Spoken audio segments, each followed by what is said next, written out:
Amen. Amen.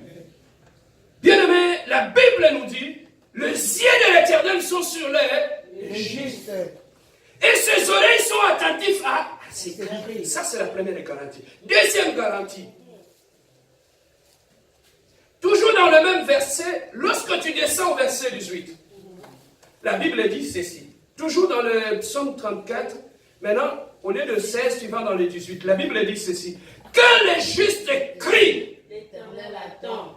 Et le délivre de toutes ses regarde. Est-ce que quelqu'un entend ça? Lorsque le juste fait quoi? L'Éternel fait quoi? On a évalué. Les laits que Dieu voulait qu'on puisse nous nourrir, c'est celle-là. Amen. Les laits, un enfant, quand il est bébé, il est dans le sein de sa mère. C'est le lait. Les laits que l'enfant prend, ça aide. C'est le lait qui vient de sa mère. Elle les transmet à l'enfant. Et lorsqu'elle transmet ça à l'enfant, qu'est-ce qui arrive? Le lait maternel favorise le développement de l'enfant. You understand that? Le lait favorise le développement de l'enfant.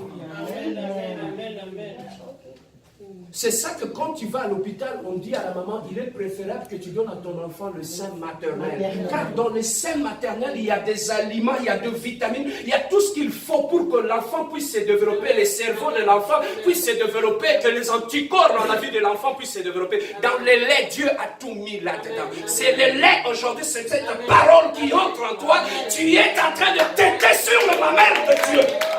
Et tu es en train d'être nourri par le lait de Dieu. Afin que ce lait puisse créer le développement en toi. C'est ça que tu me poses la question. Pourquoi depuis que je pars à l'église, la compassion, ma vie change. Ma vie est en train de changer parce que je bois du lait naturel. Papa, j'aime toujours le dire. L'église aime sur la compassion. Si quelqu'un cherche un bon mari, il va le trouver ici. Si quelqu'un cherche une bonne femme à épouser, il est trouvé ici. Parce que nous sommes comme les maris assis au pied du maître.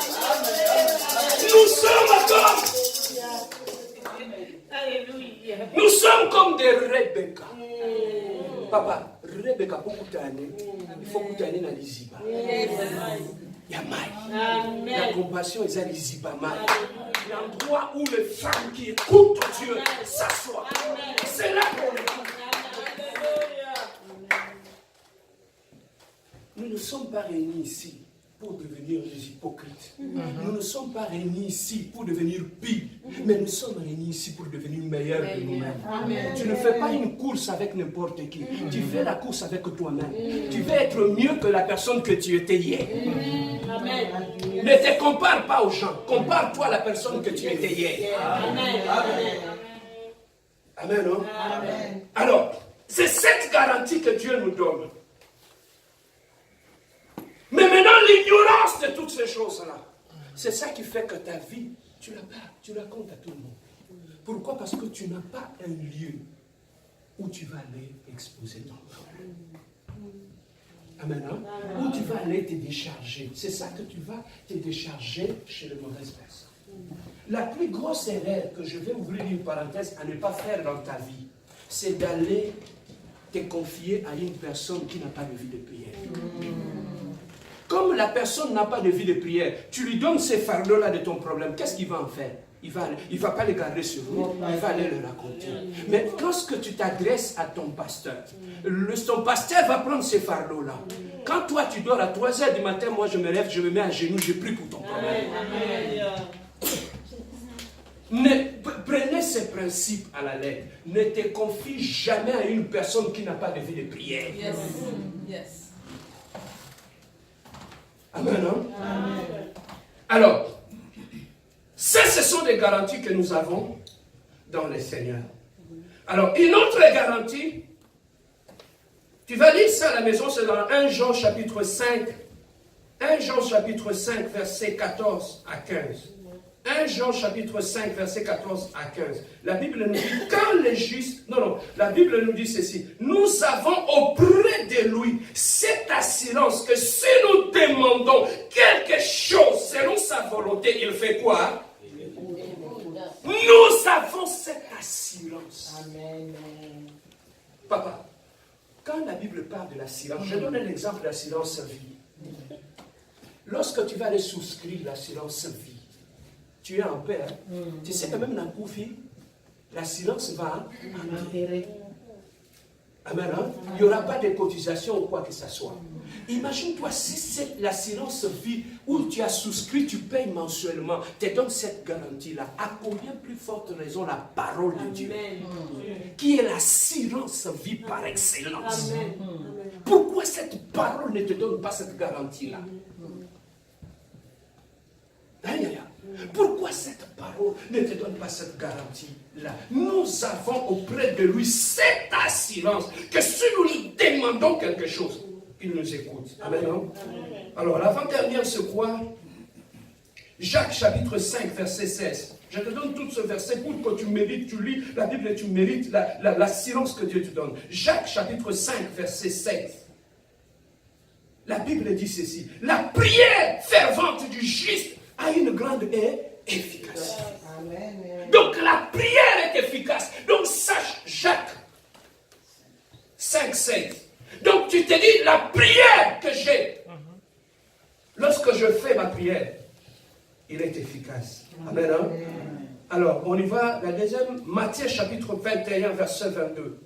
Matthieu 21, chapitre 21, verset 22. La Bible nous dit, tout ce que vous demanderez avec foi par quoi? Dans la prière. Vous les recevez. Est-ce que par les inquiétudes? Non. Est-ce que pour aller parler de ton problème aux gens? Non. Tout ce que tu demanderas par quoi? C'est que tu connais. Papa, quand tu sais par quelle voie que réponse langue yak, tu ne vas pas t'agiter quand tu es face à un problème. Amen. Hein? Alors tu sais que c'est par la prière que j'ai le résultat à mes problèmes. Amen. Hein? Alors quand j'ai un problème, je sais que c'est par la prière que la solution viendra. Amen. Amen. Proverbe 15, 18. Proverbe 15, 18 nous dit ceci. La prière des hommes droits lui est agréable. Proverbe 15, 18. Je m'avance vers la fin. L'Éternel, dans le verset, toujours dans le psaume, dans le Proverbe 15, 18, mais le verset 29 nous dit ceci. L'Éternel écoute la prière du juste. Alors, pour terminer, nous allons lire le psaume 102, 18. Psaume 102, 18. Il est attentif à la prière du misérable, il ne dédaigne pas sa prière.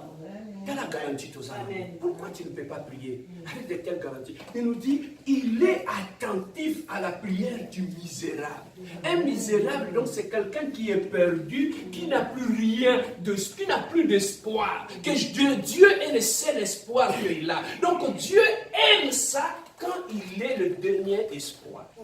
Mais maintenant, qu'est-ce qui fait que dans ta vie, que tu ne puisses pas atteindre cette dimension d'assurance? C'est parce que dans la priorité des choses, osa prière mon problème na yo, différence na yo nanga, toi tu as pris la prière dans tes ordre de priorité, tu as placé la prière en dernière des choses. Qu'est-ce qui arrive? Lorsque tu as un problème, tu racontes à X, tu racontes à Y, tu racontes à l'autre, tu t'inquiètes, tu te fais des soucis, et quand tu trouves que tu n'as plus de réponse, c'est alors qu'on va aller au samedi. On est là au ça. Mais tandis que nous autres, quand j'ai un problème,